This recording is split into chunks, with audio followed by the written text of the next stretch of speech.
Helo, symai. Yma, gobeithio bod chi gyd yn cael yn iawn yn ystod yr cyfnod rhyfedd yma. Hen yma, fel nes i sôn ar diwedd y fideo cyntaf, os ni'n hoffi sôn chydig am fy mywyd i efo Hydrocephalus, neu Hydrocephalus, dwi'n meddwl di'r ffordd gywir i ynganu o, ond Hydrocephalus dwi wedi dweud erioed. Ac felly jyst trafod fy mywyd i efo'r cyflwr, beth sydd yn achosi'r cyflwr, beth ydy'r symptoma, beth ydy'r triniaeth mwyaf cyffredin, ac wedyn jyst yn gyffredinol sut dwi'n ffeindio bywyd efo Hydrocephalus. Gwrs, mae hynna ella mynd i bod yn rhyfedd oherwydd dwi ddim yn gwybod unrhyw fath o bywyd arall, ond bywyd hefo Hydrocephalus ynde, ond bywyd cyffredin i mi, ond bywyd ella chydig yn wahanol i bawb arall, cael mawd. Mae gen i chydig o nodiadau heno yma, gan fod fy mod i efo gymaint o bethau i drafod, felly dwi ddim eisiau anghofio unrhyw beth. Ac gyda llaw, os oes gennych chi unrhyw gwestiynau erbyn diwedd fideo heno yma, mae croeso mawr i chi cysylltu yn y sylwadau i holi, neu wrth gwrs dwi am gadael linciau i dudalen y gwasanaeth iechyd sydd yn ymdrin â Hydrocephalus, a hefyd link i gwefan Shine, sef yr elusen sbenna bifida Hydrocephalus ar gyfer Cymru, Lloegr a Gogledd Iwerddon. Felly, os ydych chi eisiau chwarae wybodaeth, mae gennych chi ddewis, naill ai croeso siŵr i chi holi fi, neu wrth gwrs dwi am cynnwys yr adnodda yna o'r gwasanaeth iechyd a Shine. Felly, i gychwyn, beth yn union ydy Hydrocephalus? Wel, mae enw'r cyflwr yn tarddiad o'r geiriau Groeg hydro, sef dŵr, ac cephalus, sef pen, felly yn syml iawn, dŵr ar yr ymennydd ydy Hydrocephalus. Mae'n digwydd yn sgilfethiant yr ymennydd i reoli lefelau CSF, sef cerebral spinal fluid, yn y pen. Gyda llaw, gan fy mod i wedi derbyn triniaeth ar gyfer hyn yn Lloegr ar hyd fy oes, Saesneg yn naturiol ydy'r iaith dwi wedi defnyddio i drafod Hydrocephalus fel rheol. Felly, os oes gen unrhyw un arall syniad o beth i cerebral spinal fluid yn Gymraeg, swn i'n wrth fy modd cael dysgu y term yna fi'n hun, just allan o diddordeb, a fi'n wedi arfer defnyddio'r Saesneg fyny at heno yma.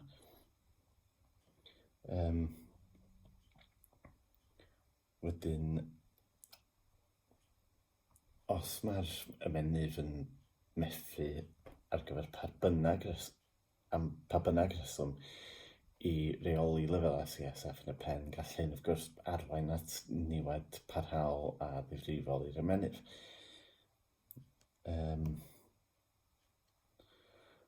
Mae yna gwahanol mathau Hydrocephalus, a wedyn wrth gwrs mae modd i rywun cael ei geni efo'r cyflwr neu datblygio yn hwyrach ymlaen yn ei bywydau. Mae yna sawl reswm pam mae Hydrocephalus yn datblygu, y ffordd mae'r ymennydd dydyn ni yn datblygu yn y groth, methiant i ymennydd sydd yn normal fel arall i rheoli lefelau CSF, neu wrth gwrs niwed yr ymennydd trwy anaf neu haint, megis meningitis.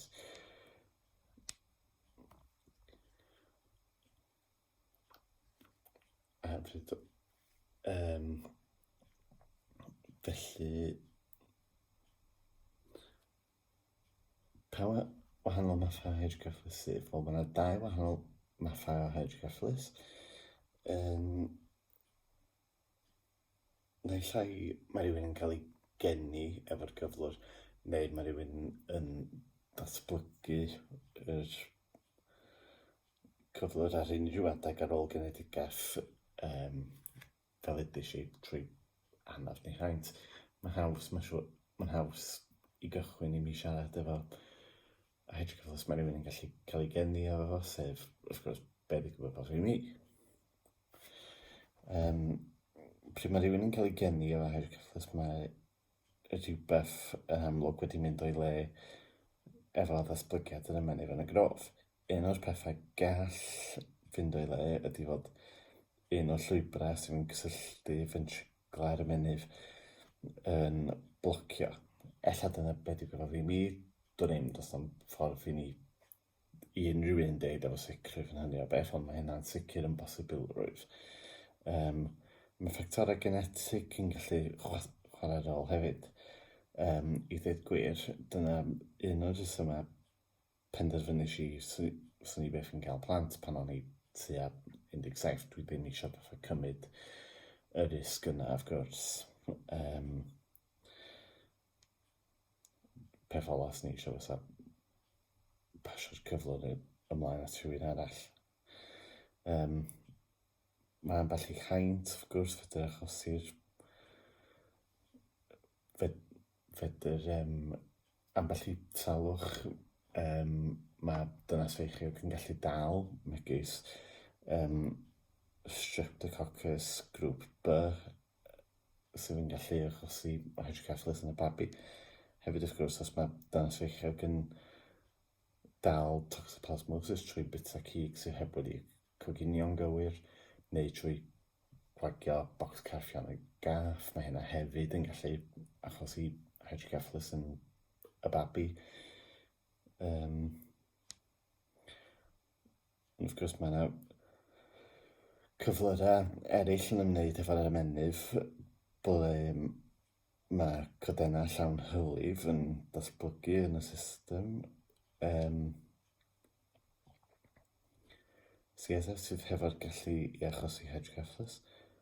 Cyflwr arall sydd yn achosi Hydrocephalus ydy cyn genedigaeth ydy llonceg wan o holoprosencephaly.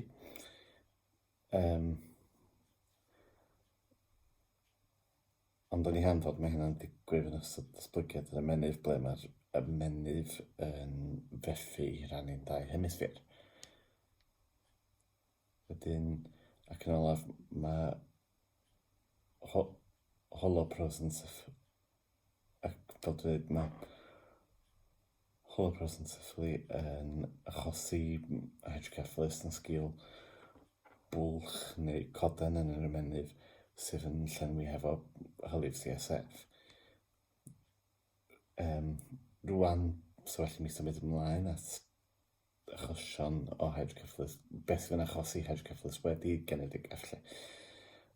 Fel sy'n ni eisiau yn gynharach, fedr unrhyw niwedi'r ymennydd achosi Hydrocephalus, felly gair i'r gall cymerwch gofal o'ch penna. Mae babanod sydd yn cael ei geni yn gynnar iawn datblygu Hydrocephalus. Ella dyna beth i gwybod fi mi eto, oherwydd dwi yn cofio mam yn sôn i mi cyrraedd yn gynnar iawn, felly dwnim, ella dyna be oedd. Ond fod fel i ddysgu'n gynharach, does yn ffordd i ddeud hynny efo unrhyw sicrwydd. Mae tiwmors yr ymennydd a meningitis, fel dwi wedi sôn yn barod, yn gallu achosi Hydrocephalus hefyd. Un enghraifft arall a Hydrocephalus sydd yn digwydd yn pobl hŷn ydy NPH, sef null pressure Hydrocephalus. Ond fel dwi'n dweud, mae hynna'n tueddol o ddigwydd i bobl mewn oed yn hytrach na pobl iau. So felly mi symud ymlaen at yr symptoma rwan, felly yn gyntaf oll, gobeithio sy'n ni ddim yn cynghori i chi gwylio hyn os ydych chi ar fin, ar ganol neu newydd bita, oherwydd tydi'r symptoma yma, does na'm byd braf amdanyn nhw. Yn sicr sy'n ni ddim eisiau clywed am y symptoma yma tra'r modi ar ganol bita fy mwyd. Felly, gair yr ybydd i chi fanna. Felly, Mae'n siwr so well i mi cychwyn trwy grifio symptomau dwi'n profi pryd bynnag mae fy shunt yn blocio. Ac wedyn na symud ymlaen at gwahaniaethau mewn symptomau mae eraill, megis oedolion eraill sydd felly yn profi symptomau bach yn wahanol i mi, neu plant o babanod, wrth gwrs. Pryd bynnag mae'r shunt wedi blocio gen i, y prif symptomau sydd yn gwneud i'n berffaith amlwg bod na rhywbeth o'i le ydy dysgu ni ddim egni, dwi'n methu symud yng nghoesa, dwi'n methu codi ar gwely, dwi'n teimlo'n ofnadwy o wan, dwi yn ofnadwy o sal hefyd, dwi'n methu cadw ddim byd lawr, dim bwyd, dim diod, na unrhyw beth felly. Jyst yn sal trwy'r amser. Ac wedyn rhywbeth arall sydd yn sgil effaith shunt yn blocio gen i ydy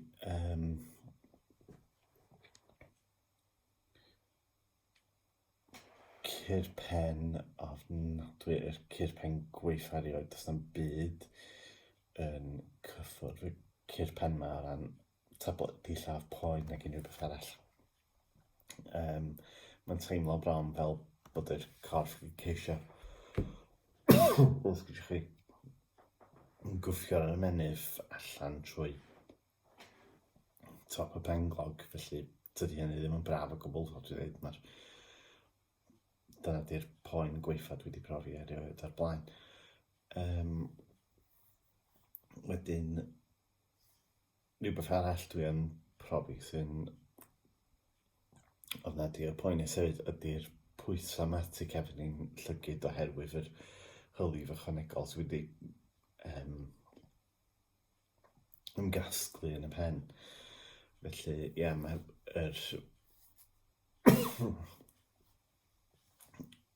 mae hynna wedyn yn poenus iawn, gwneud i'n anoddach i mi weld. Dwi yn cofio pan ges i pan oedd y shunt wedi blocio yn 2009, oedd rhaid i mi, ar ôl derbyn triniaeth ar gyfer y shunt, oedd rhaid i mi fynd yn ôl i'r ysbyty ychydig ar ôl hynny i derbyn llawdriniaeth i ailosod fy llygad chwith oherwydd oedd yr pwysau yn y pen wedi cynyddu gymaint pan oedd y shunt wedi blocio bod nath hynna achosi i'r llygad popio allan chydig bach, felly oedd rhaid i mi cael llawdriniaeth arall i ailosod y llygad. Felly, ie, doedd hynny ddim yn braf. Ac felly, ie, a wedyn un o'r symptomau eraill dwi'n anghofio amdano yn gyson, dwi'n profi ydy fatha mae'r llinell y shunt lawr yng ngwfw fan hyn, mae hynna'n mynd yn goch, ac yn ogystal mynd yn ôl yn llygyd. Pryd bynnag mae'r shunt wedi blocio, mae cynwylla'n llygyd yn tueddol o fynd yn gwahanol meintiau, dwi'n cymeryd oherwydd yr pwysau ychwanegol sydd ar cefn y llygyd. I ddeud gwir, dyna un o'r pethau cyntaf dwi'n sbio arnyn nhw os oes gen i byth cur ym mhen. Dwi'n mynd at yr drych agosaf a dwi'n cael golwg ar cynwylla fy llygaid mwyn gweithio allan fel ai cur pen normal ydy hyn, neu ydy hyn yn reswm i mi boeni lle. A dwi'n cofio yn 2016 oedd y ffaith ges i cur pen a wedyn gweld cynwylla'n llygyd yn gwahanol meintiau, dyna oedd wedi wneud i mi feddwl yn 2016. Na, mae hyn yn reswm i mi boeni, bydd rhaid i mi mynd i'r ysbyty, a dyna beth nes i, diolch beth. Felly, ie, dyna di'r symptomau dwi'n profi beth bynnag pan dwi'n pryd bynnag mae'r shunt yn blocio, sydd ddim yn braf o gwbl, a sy'n ni byth yn dymuno yr math yna o boen na dioddefaint ar neb arall byth. Wedyn, fel dwi dweud, dwi am gadael yr link i dudalen yr gwasanaeth iechyd sydd yn trafod y symptoma yma, fel bod modd i rywun mynd yn ôl atyn nhw, rhag ofn bod chi'n digwydd gwybod rhywun efo hydrocephalus a rhag ofn iddyn nhw gael shunt wedi blocio ar gangen driniaeth, fel bod modd i chi adnabod pryd maen nhw'n angen help. A wedyn, mae'r mwyafrif o'r symptoma ar gyfer shunt wedi blocio ar gyfer oedolion mae'n gyffredin i mi, ond dwi wedi profi dydyn ni poen yn y gwfw. A wedyn mae symptoma ar gyfer oedolion a plant mwy neu lai yr un peth. Mae babanod wrth gwrs yn wahanol, so dydyn ni, mae'r symptoma ar gyfer hydrocephalus mewn babanod. Mae rheini yn gallu bod fel dwi dweud, maen nhw'n wahanol i rhai mae plant ac oedolion yn profi. So dydyn ni yr un mwy amlwg efo babanod yn gadael chi gwybod yn syth, a bennaf gadael i mam gwybod yn syth mod i hefo'r cyflwr, ydy maint pen y babi. Os mae wedi chwifo mewn maint bron dros nos, yna mae hynna'n arwydd reit clir bod hydrocephalus ar y babi. Ac wedyn, rhywbeth arall, ffaf symptoma eraill mewn babis ydy pethau megis cyhyr ar babi yn mynd yn stiff, neu fel plant ac oedolion mae babis yn gallu bod yn sal, a wedyn mae problemau bwydo hefyd yn problem efo babis efo hydrocephalus sydd angen ei drin. Felly dyna rhai o'r symptoma achos babanod sydd yn mae rhaid bod yn reit wyliadwrus ohonyn nhw, ble mae hydrocephalus yn ei gwestiwn. Fel dwi am cynnwys yr link i'r holl gwybodaeth yna efo'r link i dudalen y gwasanaeth iechyd. Felly dyna'r symptoma ar gyfer hydrocephalus. Wedyn, fel dwi gobeithio doedd neb yn bita tra o'n i'n disgrifio rheini. Felly, dyna'r symptoma, so mae rhywun yn gwybod wedyn beth sy'n mynd yn digwydd pan mae rhywun yn sal ac angen i'r hydrocephalus gael ei drin, ond wedyn sut yn union ydy rhywun yn mynd ati i drin hydrocephalus i gwella y symptoma yma. Wel, y ffordd mwyaf gyffredin i drin hydrocephalus ydy trwy gosod shunt, a wedyn mae shunt yn teclyn bach sydd yn cael ei rhoi yn yr ymennydd, jyst o dan y penglawg, ac wedyn mae'n wedyn swydd y shunt wedyn ydy arall gyfeirio yr hylif CSF dros ben lawr i'r stumog yn amlach na peidio. Felly dyna di'r ffordd mwyaf gyffredin i drin hydrocephalus. Wedyn dwi wedi cael siarad o brofiad lle dwi wedi cael 1, 2, 3 o shunts gwahanol yn ystod fy mywyd yma. Gobeithio bydd nhw'n angen i mi gael chwaneg ohonyn nhw. Nid pawb efo hydrocephalus fe angen shunt chwaith. Dwi'n cofio mam yn atgoffa fi o ffrind oedd gen i pan o'n i'n rhyw 2 oed o enw Thomas. Oedd gen i fo hydrocephalus hefyd, ond doedd gen Thomas ddim shunt chwaith yn ôl sôn. Ac dwi'n cofio mam yn dweud efo mewn sefyllfa gwaith na fi. Dwi'n gwybod be'n yn union wedi yn golygu wrth deud hynna, ond dwi yn meddwl am Thomas gweithio a gobeithio bod yn cadw'n iawn. Felly, ond defnyddio fo fel enghraifft o fatha, does ddim angen shunt bob amser i drin hydrocephalus. Mae'n ffurf eraill, a fel dwi'n dweud, mae mwy o gwybodaeth am hynna ar gael ar gwefan Shine. Felly, ie, o ran triniaeth a'r siant, triniaeth achosion symptoma, wedyn, ie, mae'n siŵr os gwell i mi rwan sôn am byw hefo'r cyflwr. O ran sut mae Hydrocephalus yn effeithio fi o dydd i ddydd, dwi'n eitha lwcus. Tydi'r cyflwr ddim yn effeithio arna i yn rhy wael o ddydd i ddydd. Y prif effaith mae Hydrocephalus yn gael arna i o ddydd i ddydd ydy fy ngho, yn enwedig felly dwi'n un ofnadwy am cofio enwa. Dwi'n cael ein anodd iawn dysgu enwa pobl. Mae'n cymryd fel arfer rhyw wthnosa, os nad misoedd i mi dysgu enw rhywun. Ac felly, os dwi byth yn anghofio enw rhywun, wedyn dyna'r rheswm pam gobeithio fy mod i heb pechu unrhyw hyn o blaen am anghofio ei henwa nhw, ond ia'r Hydrocephalus di'r bai. Wedyn, ffordd arall,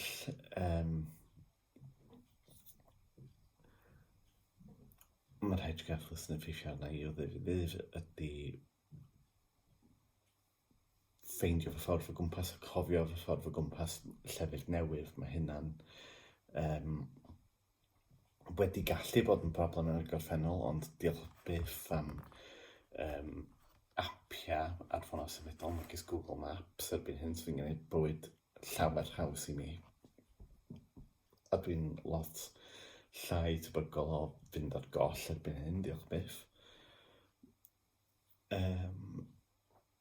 Ac felly, ie, anghofio enwa, cael trafferth, dysgu ffordd o gwmpas llefydd newydd. Ie, dwi'n eitha lwcus. Does na'm lot o ffyrdd mae'r Hydrocephalus yn ymyrryd yn y mywyd i o dydd i ddydd. Heblaw am, nes i sôn yn gynharach bod siant yn cael ei defnyddio i drin Hydrocephalus. Wel, o fy mhrofiad i, mae siant yn teclo na, maen nhw'n werth y byd o ran be maen nhw'n wneud i rheoli'r cyflwr, ond maen nhw'n pethau swnllyd tu hwnt. Un o'r atgofion cynhara sydd gen i ydy sŵn y siant, ac dwi mond yn gallu sŵn y siant cynta o'r gen i, a dwi mond yn gallu disgrifio y sŵn yna fel rhywbeth tebyg i peiriant sychu dillad. Dyna sut o'n swnio i fi fel plentyn 3-4 oed. A wedyn, mae'r sŵn wedi amrywio wedyn ar hyd y blynyddoedd. Yr sŵn nesa dwi'n cofio gen y siant oedd sŵn o'n swnio'n reit debyg i injan o wyren. Fel dweud, yn ffordd fi o disgrifio'r sŵn ydy hynna. Ella sa pobl yn clywed rhywbeth yn wahanol. Ac wedyn erbyn hyn mae'r siant yn gwneud sŵn reit debyg i, wel, i fi, beth bynnag o beth dwi'n clywed, peiriant cynnal bywyd. Rhan fwyaf o'r amser dwi'n gallu ymwybyfu sŵn y siant, yn enwedig dydyn ni os dwi'n canolbwyntio ar dasg neu ar ganol sgwrs, ond dydyn ni pan dwi'n trio mynd i gysgu yn y nos, mae sŵn y siant yn gallu bod yn reit, yn bach o niwsans yn hynny o beth, oherwydd bod mae'n ymyrryd efo'n gallu i mynd i gysgu wedyn. Wedyn, mae ddim yn lwcus dros neb arall, ond y fi yn gallu clywed y siant yma, achos mae'n siŵr sy'n mynd ar nerfa pawb llawn cystal, a mae'n mynd ar nerfa fi, i fod yn onast. Dwi'n cofio mam yn deud, oedd hi arfer yn gallu clywed y siant pan o'n i'n babi, ond wedyn wrth i mi fynd yn hyn ac wrth i'r penglog caledu, wrth gwrs, wrth i amser mynd heibio, oedd mam methu clywed y siant ar ôl hyn a hyn o amser. A dwi'n cofio gofyn i mam pan o'n i rhyw 4 oed, a oedd hi'n normal clywed y math yma o sŵn yn fy mhen. Oedd pawb yn clywed yr un sŵn. Ac dwi'n cofio mam yn dweud, yndi, mae'n pethau normal, does am eisiau chdi boeni am hynna, mae pawb yn clywed yr un sŵn. A dwi'n gwybod oedd mam yn... Doedd hynny ddim, wrth gwrs, yn wir, ond wedyn o safbwynt mam yn ceisio esbonio hyn i plentyn 4 oed, mae'n siŵr oedd mam yn meddwl, wel, na, tasa hi'n deud wrth i yn 4 oed, na, mond chdi sy'n gallu clywed y sŵn yna. Mae'n siŵr sa hynna wedi codi ofyn arna i yn 4 oed, a sy'n ni wedi mynd braidd yn upset am y peth, felly na, dwi'n meddwl y peth calla sa mam wedi gallu deud ar y pryd oedd be ddeudodd hi, sef, na, paid â phoeni, mae pawb yn clywed yr un sŵn. So, ie, na, dwi'n reit diolchgar o'r celwydd gola yna ar y pryd, lle. Ond ie, felly, yn fras, dyna sut dwi'n ffeindio byw efo Hydrocephalus. Felly, fel dwi dweud, os oes gen unrhyw gwestiynau, wedyn croeso chi gadael nhw yn yr sylwadau.